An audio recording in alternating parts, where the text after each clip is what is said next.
नै लोगोफोर जोङो दायो दिल्ली थांगासिनो ट्रेन गाखोबाय एसि रुम बिराद थान्दा मोनो एकदम गोजांलायदों पेकिं जाजोब्बाय लांनांगौ दा बख'जोब्बाय गासिखौबो लांनांगौ खिनिखौ कहाँ पेकेटाव सोनोसैब्रा पेकेटाव सोना लाना थांसै हाबाबो दोनथ'दोलै बहाबा बिराद गोबाव नेनांबाय ओरै जोङो एक्सट्रा फैग्रोबायबा जोंहा आरो ओरै गारि भाराया जोंहा बिराद खरस जायोमोन ना ओरै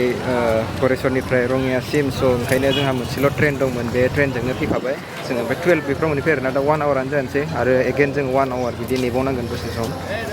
बिनिफ्राय बेखौ दसे नेनानै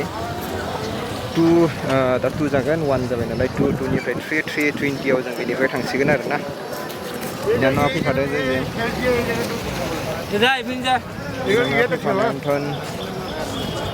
बेरायनो लिंबाय बेरायनो लिंनायखाय ज'रा जायगानिफ्राय जों बाहेरायाव ओंखारना फैदों आरो दाना बेनो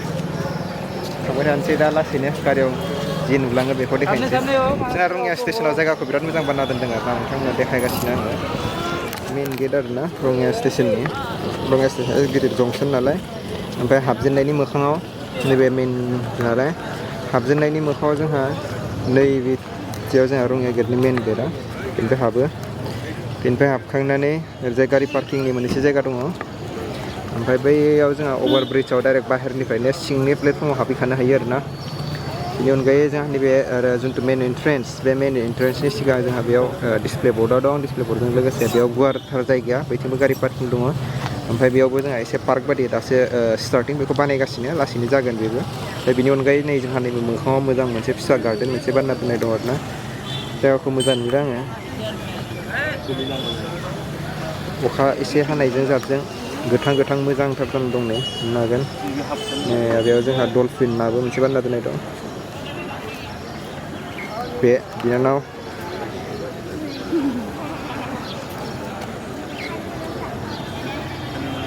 लिजा थांनोसै ना थांसै थाङा जोंजों थांफानो नामा थांफाया मानो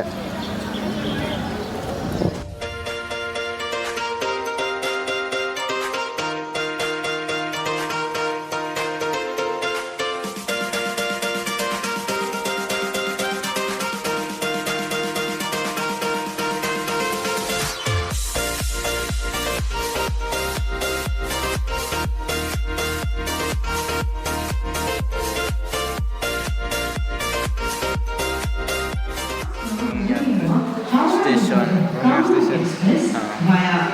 बेसेबां गोबाव जोबबावनो आरोना 3 घन्टानि फैनांगौमोन 3 घन्टा थांबाय आरो बेसेबां दंबावो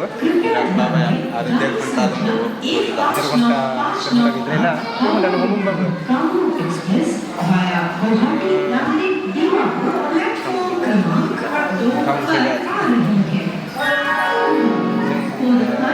वेटिं रुमाव दंफैयो एसि रुमाव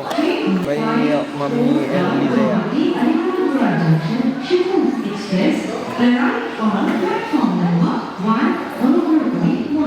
नै लोगोफोर जोङो दायो दिल्ली थांगासिनो ट्रेन गाखोबाय एसि रुम बिराद थान्दा मोनो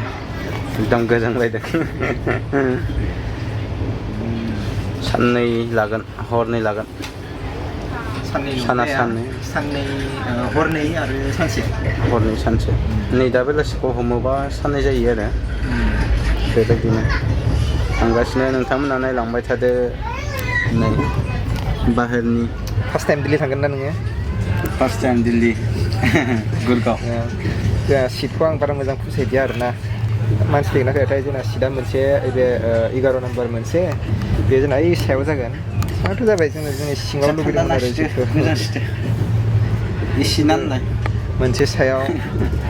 सायाव मोनबाय आरो मोनसेखौ जों गाहायावसो मोनबाय आरोना ओंखायनो बारा मोजां मोनदिया आङो माने मोनसेया सायाव आरो मोनसेया गेजेराव ओंखायनो बारा मोजां मोनदिया आरोना आङो माने मोनोबाथ' जोंनो नै बिथिंखौ नांगौमोन बिदिनो साइडनिखौ आरोना खिन्थु साइडआव मोननायबा माने जोङो सानैजोंबो एकदम जमायै जनानै गोसो मथे खालामना थांनो हागौमोन ना खाफाल गैया खाफालानो गाज्रि होनना बुंनांसिगोन Sagar ka dadang sisang tinggal lah. Sedih, woi sedih. अखानायनि नै जोंना नैबे ट्रेना ना आगोल जोंथ' जोंहा एसि बगि थायोमोन ना बे एसि बगिया माने नैबे जोंथ' जोंहा विन्ड' थायोना बे विन्ड'आ एसे फिसा गोलाव गोलाव जायोमोन आरोना ओमफ्राय दानि नै दा गोदान जोंथ' बगि फैदोंना बेयो माने गोदान बगिना नैबे एसे स' नैबे गोदान बगिनि नैबे विन्ड'आ बुहुत गुवार गुवार बानायना होबाय आरोना दा ओंखायनो भिउखौ साबसिन मोजां मोनग्रा जाबाय नायनो थाखाय आरोना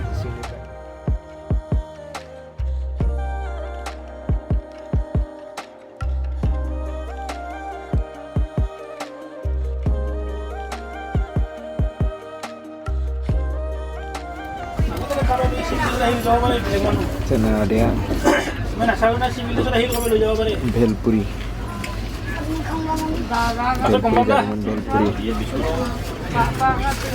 जाखांबाय Takasnya dah.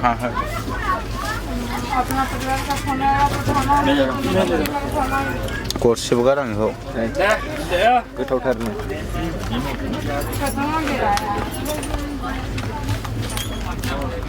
मा जायगायाव दं जों दा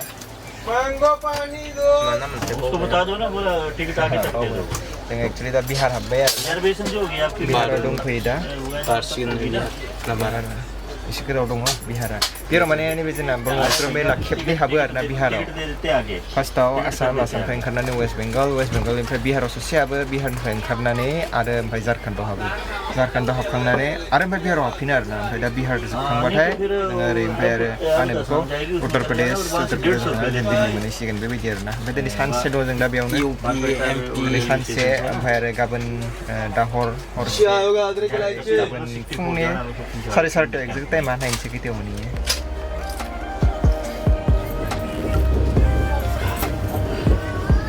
Sudah kau kan dah sini.